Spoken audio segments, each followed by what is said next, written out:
લોહે સૌહરિહંતાણમ નમો લોહે સૌહરિદાનમ નમો લોહે સૌહાયરિયાન નમો લોહે સૌજ્યાયાન નમો લોહે સૌત્રિકાવતી શ્રાવણમ ઓમકારમેન્દુ સંયુક્ત નિત્યમ જયંતિ યોગિના કામદમોક્ષદો તે ઓંકારાય નમો નમઃ મંગળમ ભગવાન મંગળમ ગૌતમોની મંગળમ કુંકુંડારી વિજેન્દ્રમોષ મંગળમ નમઃ સમયસારાય સ્વાનુભૂત્યા ચકાસ્તે સ્વભાવાય ભવાય સર્વા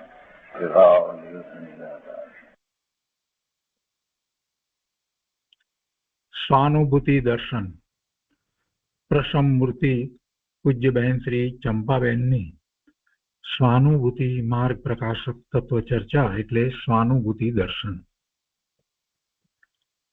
સ્વાનુભૂતિ દર્શનના સ્વાધ્યાયમાં આપણે પ્રશ્ન 501 સુધી સ્વાધ્યાય કર્યો છે.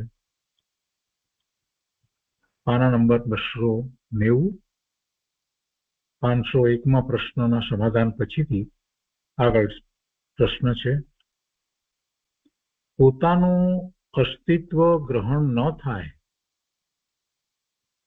પોતાનું અસ્તિત્વ ગ્રહણ ન થાય ત્યાં સુધી પરિણતિમાં ધ્યાન કેવી રીતે કરવું? ત્યાં સુધી પરિણતિમાં ધ્યાન કેવી રીતે કરવું?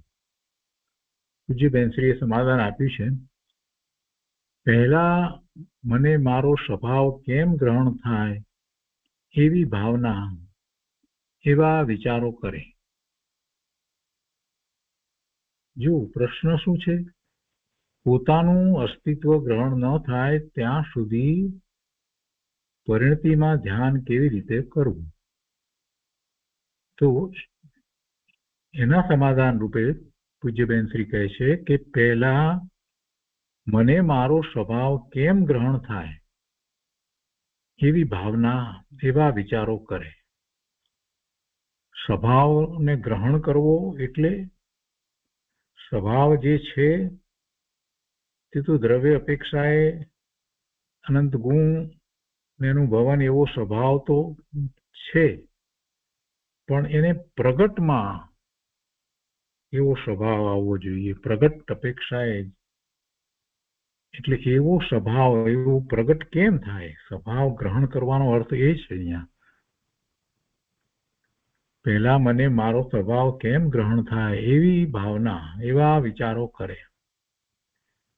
ધ્યાન થાય તે માટે બેસવું જ જોઈએ એવું નથી. એટલે કે એવું ચિંતવન ધ્યાન કરે અને માત્ર આમ બેસી જાય એટલે કાંઈ થઈ જાય એમ નથી. ધ્યાનની વાત જ્યારે કરવામાં આવે છે તો દ્રવ્યશ્રુતનો ખૂબ અભ્યાસ કર્યા પછીથી આત્મા વિશેનો સાચો સમ્યક નિર્ણય સ્વવિકલ્પ દશામાં થયા પછીથી, તત્વ નિર્ણય થયા પછીથી એ હું જ છું અને એ સિવાય બીજું હું કાંઈ નથી એમ બધાથી ભેદ જ્ઞાન કરી એ સ્વવિકલ્પ દશામાં ચિંતવનમાં એવું ભેદ જ્ઞાન કરીને આગળ વધે છે. માત્ર આમ બેસી જાય કે ઓમ ઓમ કરે કે એથી કંઈ ધ્યાન થતું નથી. એટલે એ વાત અહીંયા સમજવાની છે. એટલે પૂજ્યબેન શ્રી એમ કહે છે કે પહેલા તો એવી ભાવના હોય કે મારો સ્વભાવ કેવી રીતે ગ્રહણ થાય. એટલે સ્વભાવ ગ્રહણ થાય એ માટે એ ચિંતવન કાંઈ એમનેમ કરશે તો કાંઈ ચિંતવન થવાનું નથી. દ્રવ્યશ્રુતનો વારંવાર અભ્યાસ કરે, દ્રવ્યાનુયોગના ગ્રંથ, સમયસાર, પ્રવચનસાર આદિ દ્રવ્યાનુયોગના ગ્રંથનો અભ્યાસ કરે.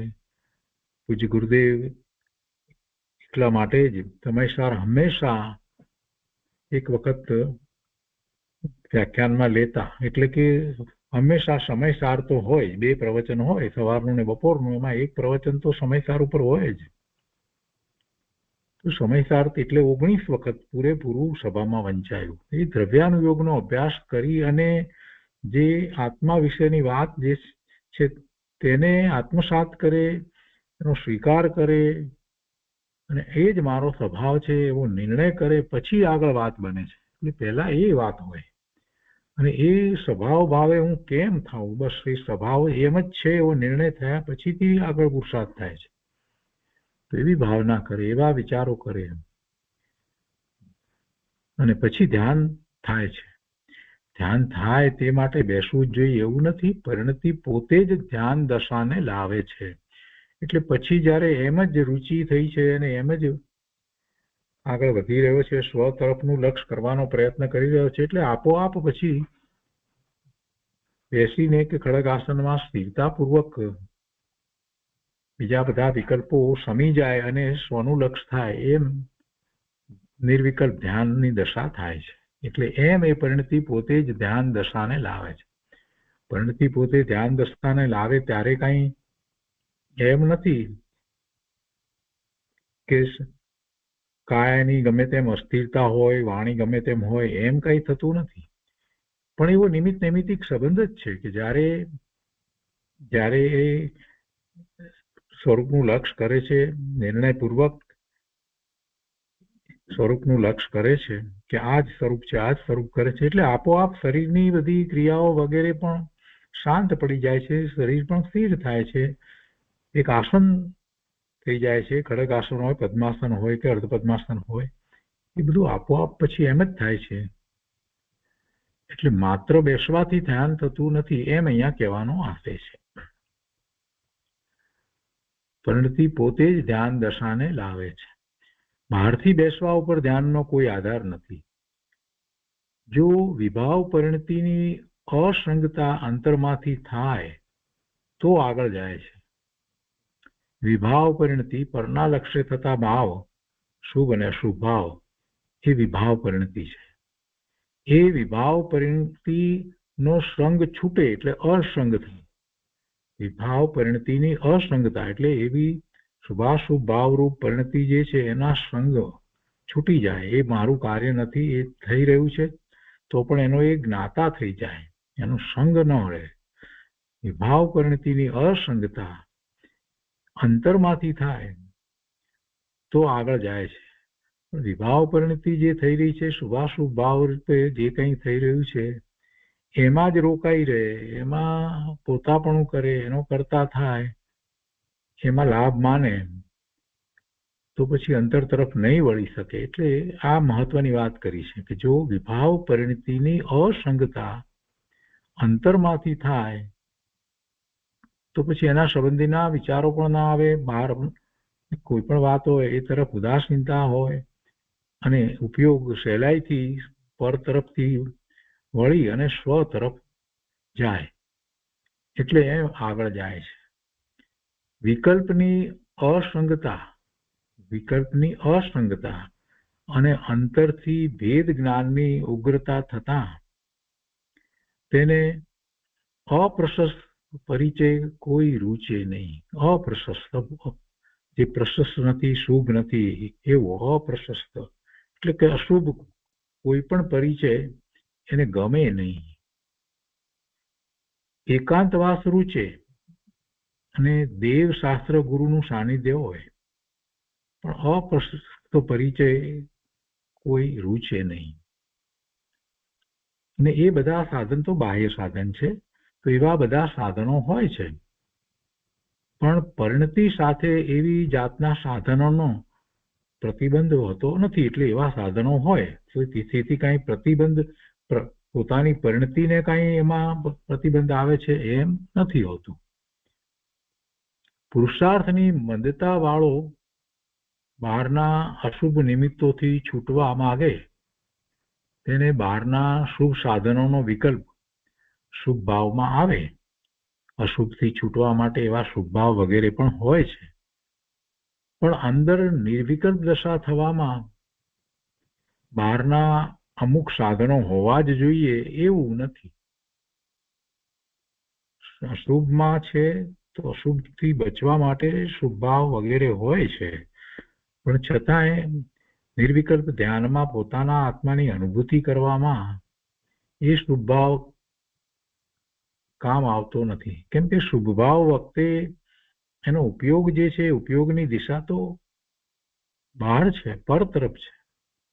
પરિણે સાક્ષાત તીર્થંકર ભગવાન કેવળી પરમાત્મા વિરાજમાન હોય અને એમના સમુસરણમાં બેઠો હોય તો પ્રભુ પ્રત્યેનો અભાવ એને આવ્યો હોય તો પણ એ શુભ ભાવ છે. એટલે એનું લક્ષ્ય, એનો ઉપયોગ બહારમાં છે. એ વખતે એને અશુભ ભાવ નથી અને અમુક પ્રકારે શાંતિ છે, પણ છતાંય ઉપયોગને એને સ્વ તરફ વાળવો પડે. ઉપયોગને સ્વ તરફ તો લઈ જવો પડે. એ મહત્વનું છે.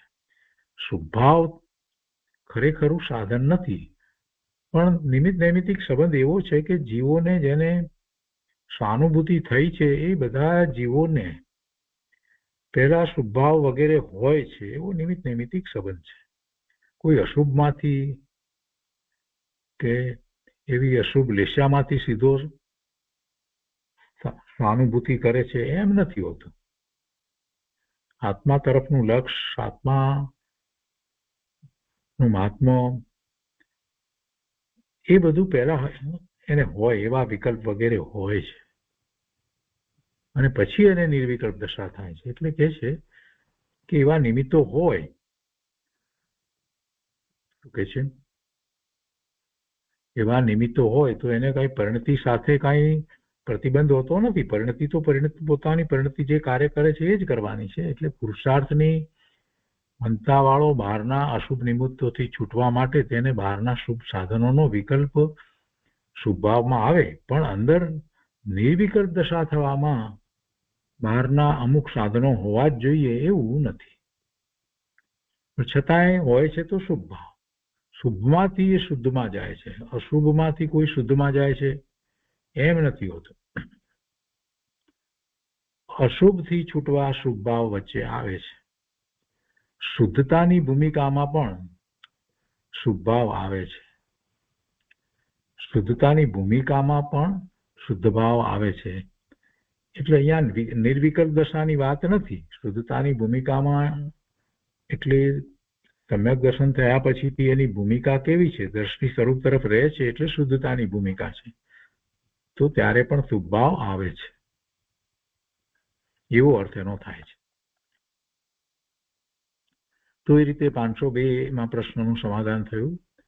હવે એના પછીનો પ્રશ્ન છે, જ્યારે બેસીને થોડો વખત વિચાર કરું છું ત્યારે ઉપયોગ આત્માના વિચારોમાં રહે છે. પોતે પોતાની વાત કરે છે પ્રશ્નકાર કે જ્યારે હું બેસી અને થોડો વખત વિચાર કરું છું, શાંત ચિત્તથી બેસીને વિચાર કરું છું, ત્યારે ઉપયોગ આત્માના વિચારોમાં રહે છે. આત્માના વિચારમાં રહે છે. પણ હું તો ભણું છું, તો કેવી રીતે આત્માના વિચાર કરવા?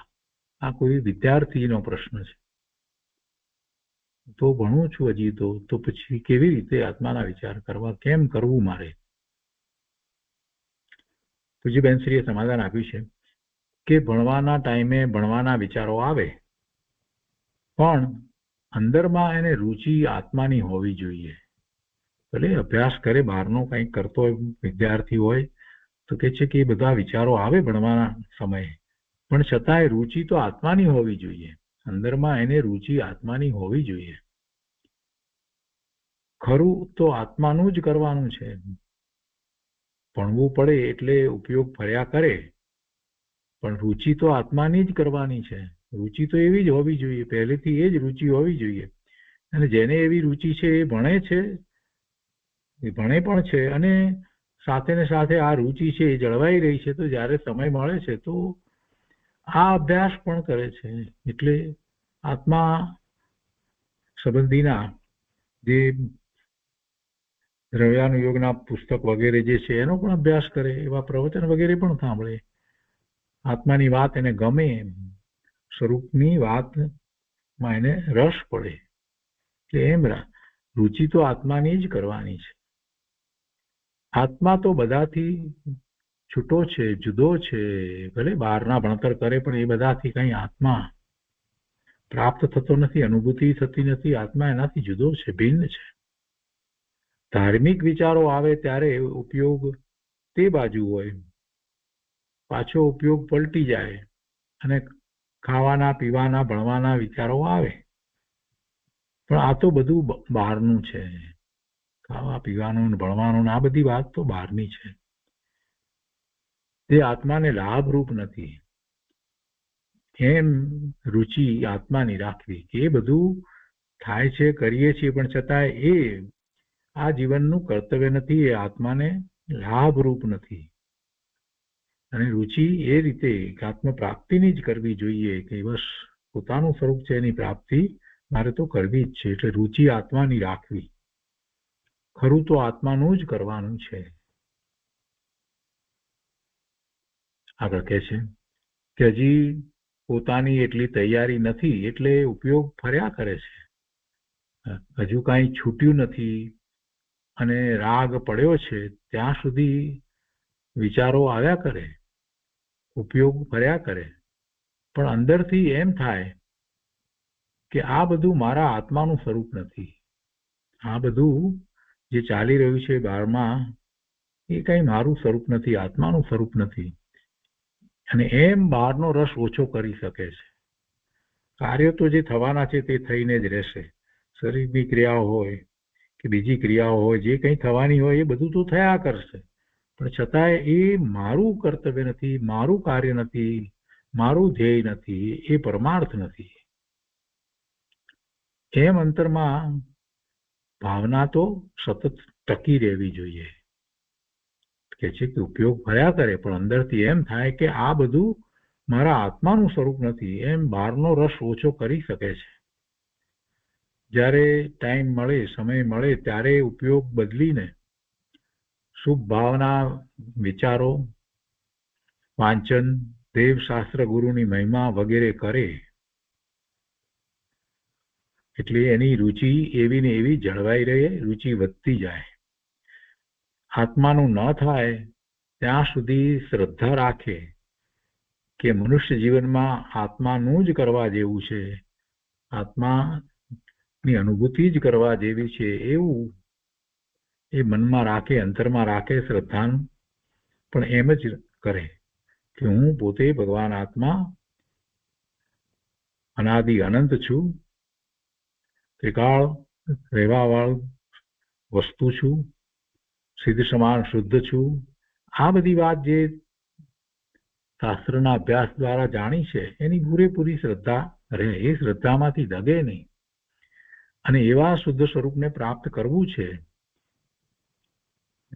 એવા શુદ્ધ સ્વરૂપને પ્રાપ્ત કરવું છે અને એ જ મનુષ્ય જીવનમાં કરવા યોગ્ય કાર્ય છે. અને એ દ્વારા જ ભવના ભ્રમણનો અભાવ થાય છે.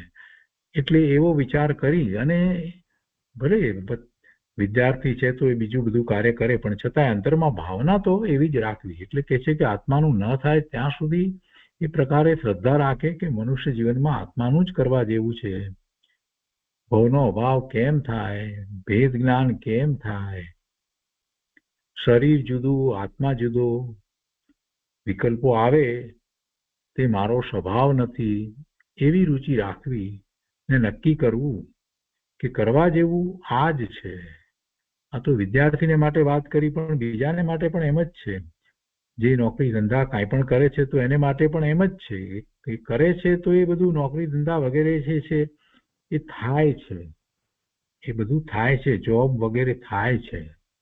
એનું કરતાપણું ન રાખવું અને પોતાનું સામર્થ્ય છે એનો વિચાર કરી અને કરતાપણું સ્થાપવું કે પોતે શું કરી શકે છે. પોતાનું સામર્થ્ય સ્વાનુભૂતિ પ્રગટ કરવાનું છે તો એ કરવા પ્રત્યેનું વલણ થવું જોઈએ.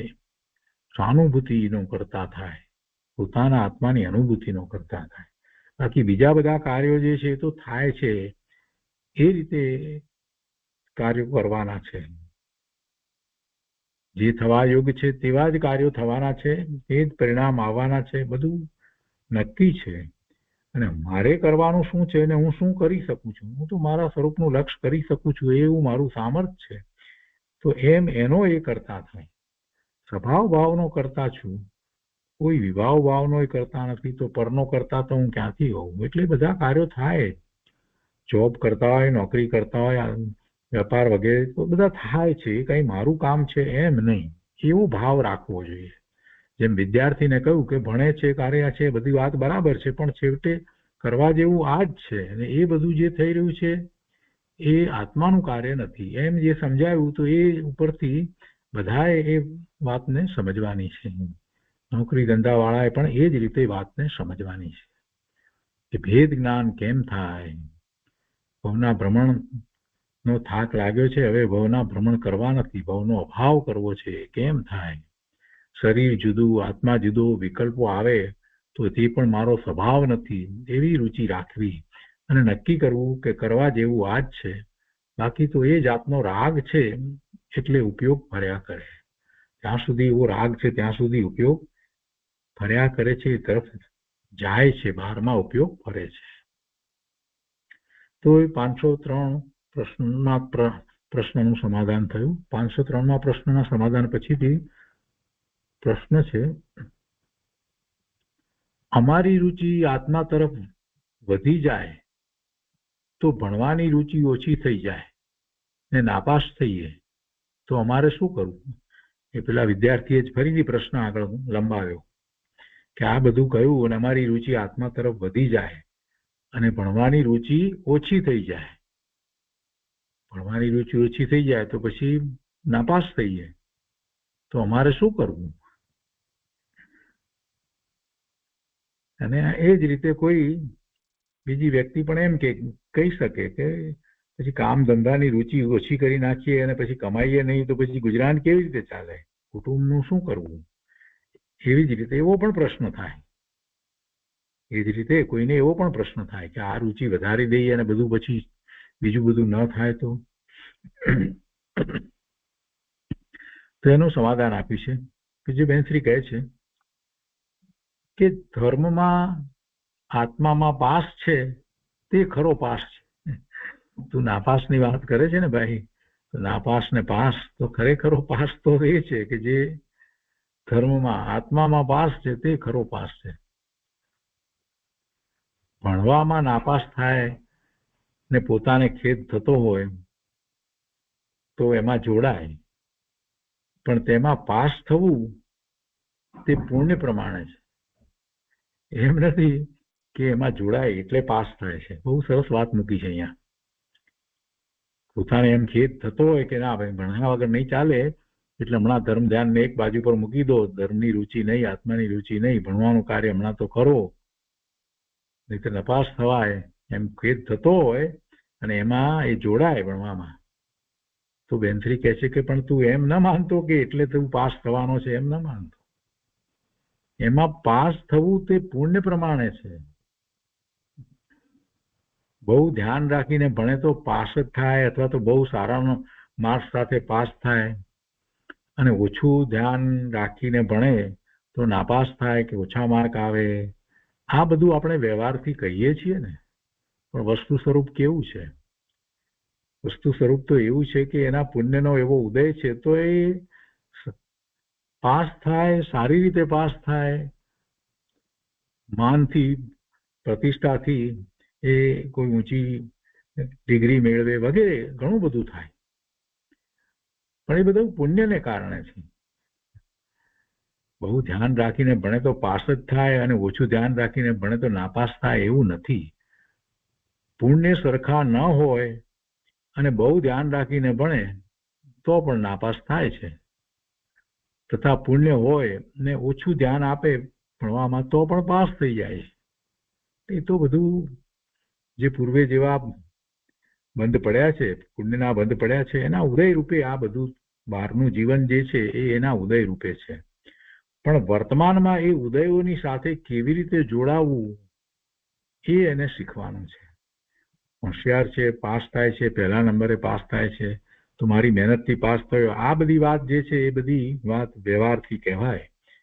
વ્યવહાર કરતા એમ કહીએ કે એ બધો ઉપચાર છે, એ બધો ઉપચાર છે.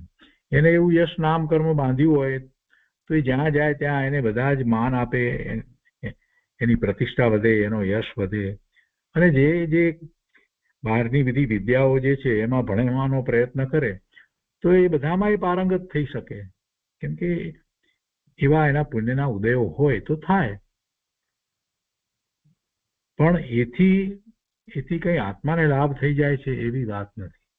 અને એવા ઉદયો, અનુકૂળ બધા ઉદયો આવ્યા હોય તો એ મારી મહેનતથી થયું છે એવા અભિમાનમાં જો એ રહેશે, એવા અભિમાનમાં રહેશે તો આત્માને ભૂલી જશે. આત્માને ભૂલી જશે. તો થવાનું છે તે થાય છે, પણ વર્તમાનમાં શું કરવું એ મહત્વનું છે. વર્તમાનમાં રુચિ આત્માની જ રાખવી.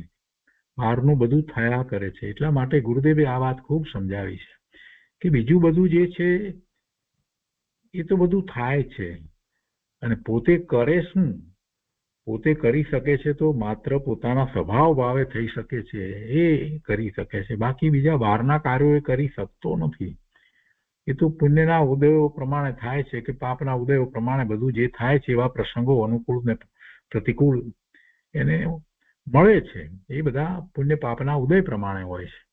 પણ એ વખતે એને એવી સ્થિરતા રાખવી, પુણ્યનો ઉદય હોય કે પાપનો ઉદય હોય, બંને વખતે તેને સામ્ય ભાવે રહેવું, ક્ષમતાના ભાવે રહેવું, એ મહત્વનું છે. અને પોતાનું કર્તવ્ય છે એને ભૂલી ન જવું. પરમાર્થે પોતાનું કર્તવ્ય તો આત્મપ્રાપ્તિનું છે. બાકી તો બીજું બધું બહારના પુણ્ય અને પાપ પ્રમાણે બધું બન્યા કરે, બને છે. બહારમાં તો પુણ્ય પ્રમાણે બને છે. બહુ સરસ રીતે સમાધાન આપ્યું છે. બધાને માટે આ સમાધાન છે. તો એ 504માં પ્રશ્નનું સમાધાન થયું. એના પછીનો પ્રશ્ન છે કે હજુ ભેદ જ્ઞાન નથી થયું તો કેવા વિચારો કરવા? આ પ્રશ્નનો જવાબ તો બેનશ્રીએ ઘણી વાર આપ્યો છે. હજુ ભેદ જ્ઞાન નથી થયું તો કેવા વિચારો કરવા? પહેલા તો ભેદ જ્ઞાનના બરાબર પાકા વિચારો કરવા, નિર્ણય કરવો. અને ભેદ જ્ઞાન કરવું છે તો કોનાથી ભેદ જ્ઞાન કેવી રીતે કરવું છે એ સમજ હોવી જોઈએ. પોતાના સ્વરૂપનો નિર્ણય થાય ને એનાથી બીજું બધું જુદું છે એમ ભેદ જ્ઞાન સવિકલ્પ દશામાં કરે છે તો પહેલા પોતાના સ્વરૂપનો નિર્ણય છે, નિર્ધાર છે, એનો એવો સ્વીકાર થયો છે કે આ જ છે મારું સ્વરૂપ, તો જ્ઞાન સ્વરૂપ જ છે, હું તો જ્ઞાયક જ છું, જ્ઞાયક જ છું. ને પછી એ સિવાય બીજું બધું જુદું છે એમ સવિકલ્પ દશામાં પહેલા એને એવા વિચારો હોય. આ સંબંધી પૂજ્ય બેનશ્રીએ ઘણું માર્ગદર્શન આપ્યું છે. ફરીથી અહીંયા માર્ગદર્શન આપે છે, કહે છે કે ભેદ જ્ઞાન નથી થયું તો તે કેમ થાય એ વિચારો કરવા. એટલે પહેલી વાત તો એ છે કે ભેદ જ્ઞાન તો કરવાનું જ છે, તો નથી થયું એવો સ્વીકાર છે તો કેમ થાય, ક્યાં ઉણપ વર્તે છે, ત્યાં હું અટક્યો છું કે જેથી કરીને ભેદ જ્ઞાન નથી થવું છું. અને એ સંબંધીની જાગૃતિ પણ રાખવી. તો એ વિચારો કરવા. અંતરમાં પ્રયાસ કરવો, ભેદ જ્ઞાન માટેનો પ્રયાસ કરવો કે હું તો આ ભગવાન આત્મા જ્ઞાયક છું, એ સિવાય બીજું કાંઈ નથી. અને આત્માને ઓળખવો, કે છે કે આત્મા કેમ ઓળખાય એ સંબંધી વધારે ને વધારે વિચાર કરી અને આત્માને ઓળખવા માટે દ્રવ્યનો યોગનો અભ્યાસ ખૂબ કરવો. આત્માનું શું સ્વરૂપ છે એ જાણવા માટે દ્રવ્યાનું યોગના શાસ્ત્રોનો અભ્યાસ ખૂબ કરવો જોઈએ. એમને બધી બાહ્ય ક્રિયા કર્યા કરીએ એથી કાંઈ લાભ થતો નથી. હજી ઘણાના મગજમાં આ વાત તો આવતી જ નથી. આત્માનું શું સ્વરૂપ છે એને માટેનો પ્રયાસ નથી કરતા, એની પાછળ સમય નથી આપતા, પણ બાકી ક્રિયા વગેરેમાં બહુ સમય આપે છે. એટલે આત્માને ઓળખ્યા વિના તો કાંઈ આગળ થવાનું નથી. એટલે આત્મા કેમ ઓળખાય, આત્માનું શું સ્વરૂપ છે, દ્રવ્ય ગુણ પર્યાય શું છે, ઉદ્ગળ શું છે, વિભાવ શું છે, મોક્ષ શું છે, મોક્ષનો માર્ગ શું છે, એવા અનેક પ્રકારના વિચારો હોય છે. એટલે 9 તત્વના 6 દ્રવ્યના બધાના વિચાર કરવા, એને સમજવું અને એને જેમ જીનવાણીમાં આવ્યું છે એ જ રીતે એને સ્વીકારવું. એ જ રીતે મોક્ષ માર્ગ ક્યાંથી શરૂ થાય, કેવી રીતે મોક્ષ માર્ગ છે, અનંત જીવો કેવી રીતે મોક્ષમાં આગળ વધી અને મોક્ષ પ્રગટ કરી, મોક્ષ માર્ગમાં આગળ વધી અને મોક્ષ પ્રગટ કરીને સિદ્ધ થયા, આ બધી વાતનો એને સમજપૂર્વકનો વિચાર કરવો, પહેલો એવો વિચાર કરવો. એ જ્ઞાન નથી થયું ને તો એવા અનેક પ્રકારના વિચારો પહેલા એને હોય છે. અને એ વિચારો જે છે એ દ્વારા પોતે કોણ છે એની મુખ્યતા રાખે, પોતે જે છે એની મુખ્યતા રાખે અને એવા ચિંતન કરે છે તો એ જુદો પડતો જાય છે. શ્રી આગળ કહે છે અહીંયા કે શાસ્ત્રમાં અનેક પ્રકારની વાત આવે છે. ભેદ જ્ઞાન ન થાય ત્યાં સુધી વિચારીને નક્કી કરે કે આત્મા જુદો છે અને શરીર જુદું છે. બીજા બધા પદાર્થો તો જુદા એને દેખાય છે, પણ શરીર જેની સાથે અનાદિથી એને એકત્વ થતું આવ્યું છે, તો એ શરીરથી પોતે જુદો છે. વળી પરના લક્ષ્ય થતા ભાવ શુભ હોય કે અશુભ હોય એ બધા વિભાવ છે, અને એ વિભાવ એ મારો સ્વભાવ નથી. વિભાવ મારો સ્વભાવ નથી. હું તેનાથી જુદો છું એમ નક્કી કરવા માટે, દ્રઢતા કરવા માટે ઘણું વિચારવાનું છે. ઘણું વિચારવાનું છે એટલે શાસ્ત્રના અભ્યાસ સહિત વિચારવાનું છે. શાસ્ત્ર આત્મા લે નહીં અને આમ નામ વિચાર કરશે તો ક્યાંથી એ વિચાર થવાના છે? શાસ્ત્રમાંથી વાતને સમજવી પડે. ન સમજાય તો એવા જ્ઞાની પાસેથી સમજવી જોઈએ, મહાપુરુષોની નિશ્રામાં સમજવી જોઈએ. પણ એ પછી વિચાર થાય છે. આમ નામ કોઈ બેસી જાય વિચાર કરવા તો શું વિચાર કરવાનો છે? મૂળ વસ્તુનો જ ખ્યાલ નથી, સિદ્ધાંતનો ખ્યાલ નથી, તો શું વિચાર કરવાનો છે? 6 દ્રવ્ય ને 9 તત્વોનું સ્વરૂપ જેને અભ્યાસ કરીને જાણ્યું જ નથી અને પછી એમ માને કે અમે ધર્મ ધ્યાન કરીએ છીએ. શું ધર્મ ધ્યાન કરે છે? વસ્તુ સ્વરૂપને જાણ્યા વિના એ ધર્મ ધ્યાન શું કરે છે? અમે આમ ખમાસણા લઈએ છીએ ને અમે આમ પ્રતિક્રમણ કરીએ છીએ, અમે આમ કરીએ છીએ ને બસ એ જ કરીએ છીએ. પણ ભાઈ તું આત્માનો તો વિચાર કરતો જ નથી, તો શું બધું એથી શું લાભ થયો તને? શરીરની ક્રિયા તો થવાની હોય તે થાય. એક બાજુ એમ કે છે કે શરીરથી આત્મા જુદો, તો પછી શરીરની ક્રિયાનો સ્વામી કેવી રીતે થાય છે? એટલે દરેક વસ્તુને સમજવી જોઈએ. અહીંયા એ વાત કરી છે કે બધું એને જાણવું જોઈએ, અભ્યાસ એવો કરવો જોઈએ, અને પછી એવી દ્રઢતા કરવી જોઈએ કે પોતે કોણ છે, ભગવાન આત્મા શુદ્ધ પૂર્ણ પવિત્ર છે, એવી દ્રઢતા કરવી જોઈએ. એટલે દ્રઢતા કરવા માટે એને ઘણું વિચારવાનું છે. એટલે વિચારવાનું એમને નહીં, એમને એમ વિચારવાનું નથી, શાસ્ત્રના અભ્યાસ સહિત વિચારવાનું છે. પ્રયાસ કરે કે હું જુદો છું તો જુદો કેવી રીતે પડવું, તેની લગની લગાડે, પ્રયાસ કરે.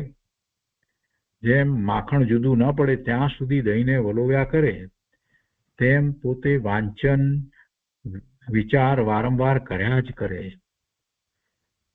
કરે, છોડે નહીં. કાર્ય થતું નથી માટે નહીં થાય કે પછી માર્ગ બીજો હશે એમ શ્રદ્ધામાં ફેર પડવો ન જોઈએ. જે ભગવાનની વાણીમાં વાત આવી છે એ વાતમાં એને કાંઈ આશંકાએ ન થવી જોઈએ. શંકા તો નહીં, પણ આશંકા એમ ન થવી જોઈએ કે આ તો કેવી રીતે હશે. ભગવાનની વાણીમાં જે વાત આવી છે એ તો એમ જ છે, એમ જ આગળ વધવાનું છે. ન સમજાય એને માટે સમજવાનો પ્રયત્ન કરે, જેટલું ન સમજાયું હોય એને અધ્યાર રાખે, પણ વસ્તુ છે એમ એવો સ્વીકાર તો હોવો જ જોઈએ. દિવ્ય ધનીમાં જે વસ્તુ પ્રકાશી છે એ એમ જ છે. પોતાને ન સમજાય એટલે માર્ગ બીજો હશે એવો કોઈ વિકલ્પ કરવા જેવો નથી. માર્ગ બીજો હશે એમ શ્રદ્ધામાં ફેર પાડવો ન જોઈએ. કરવાનું તો આ જ છે. મોક્ષનો માર્ગ આ જ છે. પ્રયાસ છોડે નહીં અને વારંવાર પ્રયાસ કર્યા કરે. આગળ કહે છે કે જેમ ભગવાનને દ્વારે ટહેલ માર્યા કરે, ભગવાનના દ્વાર ખુલે નહીં ત્યાં સુધી ટહેલ મારવી છોડે નહીં, તેમ હું જ્ઞાયક છું તે સમજાતું નથી માટે પ્રયાસ છોડી દે નહીં, પણ એની લગની લગાડ્યા જ કરે કે જ્ઞાયક છું તો જ્ઞાયક છું. કેવી રીતે જ્ઞાયક છું? કોણ છે આ જ્ઞાન કરનારો? તે હું છું. શેનું જ્ઞાન કરું છું? આ જ્ઞાન થઈ રહ્યું છે તે શું છે? દરેક સમયે જ્ઞાન થઈ રહ્યું છે. કોઈ બીજો જ્ઞાન કરાવે છે માટે થાય છે, પર પદાર્થો છે માટે જ્ઞાન થાય છે, કે જ્ઞાનનો સ્વભાવ છે માટે જ્ઞાન થાય છે. આ બધી વાતનો એ વિચાર કરે, સમજે અને નિર્ણય કરે કે ના જ્ઞાયક છું, અને જ્ઞાયકનું પરિણમન થઈ રહ્યું છે. તો એ દરેક સમયની જ્ઞાનની પર્યાયમાં જ્ઞેયો ઝળકે છે. એ પરજ્ઞેયો જો એમાં ઝળકે છે તો હું સ્વનું લક્ષ કરું તો સ્વજ્ઞેય પોતાનું સ્વરૂપ જે છે એ પણ જ્ઞાનની પર્યાયમાં એને અનુભવમાં આવે. એ અનુભવમાં આવે છે, અને એ અનુભવમાં આવે છે તો કાંઈ પોતાથી જુદું અનુભવાતું નથી. એક રૂપ થઈ અને તન્મય થઈને અનુભવમાં આવે છે. આ બધી વાતને સમજવાની, સ્વીકારવાની અને આગળ વધવાનું છે. પણ છોડી દે એમ ન હોય. એટલે ઉદાહરણ કેવું સરસ આપ્યું કે ભગવાનના દ્વારે જાય, મંદિરમાં જાય ને દ્વાર બંધ હોય તો પછી પાછો ચાલ્યો જાય એમ ના કરે, ત્યાં ને ત્યાં ફર્યા કરે કે હમણાં બારણા ખુલશે એટલે દર્શન કરીશ. એવી રીતે ભગવાનના દ્વાર ખુલે નહીં ત્યાં સુધી ઢેલ મારવી છોડે નહીં. તેમ હું નાયક છું તે સમજાતું નથી, માટે પ્રયાસ છોડી દે નહીં, એની લગ્ની લગાડ્યા જ કરે. ભગવાનના ચૈતન્યના દ્વારે ફર્યા જ કરે. આ ભગવાન અંદરમાં બેઠો છે એ ચેતન, એ ભગવાનના દ્વારે ફર્યા જ કરે. એ ચૈતન્ય દેવ કેવા હશે તે વિચારો કર્યા કરે, મહિમા લાવે, પોતાના ચૈતન્ય દેવનો મહિમા લાવે, અંતરમાં રસ લગાવે ને બહારના રસ છોડી દે. ટાઈમ મળે ત્યારે વારંવાર ભેદ જ્ઞાનના વિચારો કર્યા કરે. અંદરનો રસ રુચિ લાગે તો તેના ભેદ જ્ઞાનના વિચારો આવે છે. આગળ કહે છે કે બહારથી બધું છોડી દે, ત્યાગ કરે એટલે અંતરમાં થઈ જાય એવું નથી. બહારમાં બધું છોડી દે પણ બધી વસ્તુ છોડી છે એનું હજી એને એટલું જ મહાત્મ્ય હોય તો આત્માનું મહાત્મ્ય ક્યાંથી આવશે? એટલે ત્યાગ જે છે એ તો જ્ઞાન સહિતનો ત્યાગ હોય. જ્ઞાન વિના ત્યાગ કરે એથી કાંઈ લાભ થતો નથી. બહારનું બધું છોડીને બાવો થઈ જાય એટલે શું થવાનું છે? અંદરમાં તો હજી જે વસ્તુ છોડી છે એનો એટલો જ રાગ છે, એટલો જ એનો મોહ હોય. એ પોતાની વસ્તુ છે ને પોતે છોડી એમ અંદરમાં થતું હોય તો પછી આત્મા તરફ ક્યાંથી જવાનો છે? એટલે બહારથી બધું છોડી દે, ત્યાગ કરે એટલે અંતરમાં થઈ જાય એવું નથી. પ્રથમ બહારથી બધું છૂટી જતું નથી. અંતરમાંથી રસ રુચિ લાગે ત્યારે થાય છે. ત્યારે બધું ખરેખર છૂટું હતું તે છૂટું પડી જાય છે. ખરેખર તો બહારમાં જે કંઈ છે એ બધું એણે માન્યું હતું કે મારું છે અને એ છૂટું જ છે, પોતાનું હતું જ નહીં. જ્યારે એને ખ્યાલ આવે છે પોતાના સ્વરૂપનો ત્યારે એ જ ખરેખર છૂટું પડી જાય છે. અંતરમાંથી રસ રુચિ લાગે ત્યારે થાય છે. વાંચન, વિચાર, મંથન, ઘોલન અને તેનો વારંવાર પ્રયાસ કર્યા કરવો. વાંચન કરવું, ચિંતન કરવું, વિચાર મનોમંથન કરવું, એનું ઘોલન આ જાતમાં એમાં એવું ઘોલન અને તેનો વારંવાર એવો પ્રયાસ કર્યા કરવો. અંદરથી છૂટવું તે ખરું છૂટવું છે. બહારથી છૂટી ગયો એથી કાંઈ લાભ નથી. અંદરથી છૂટો પડે.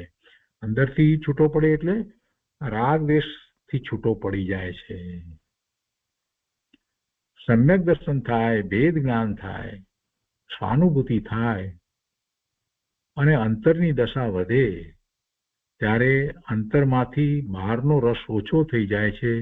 જગતના પદાર્થો પ્રત્યે ઉદાસીનતા આવી જાય છે અને પછી બહારથી બધું છૂટી જાય છે. અને એ જ ક્રમ છે, એવો જ ક્રમ છે.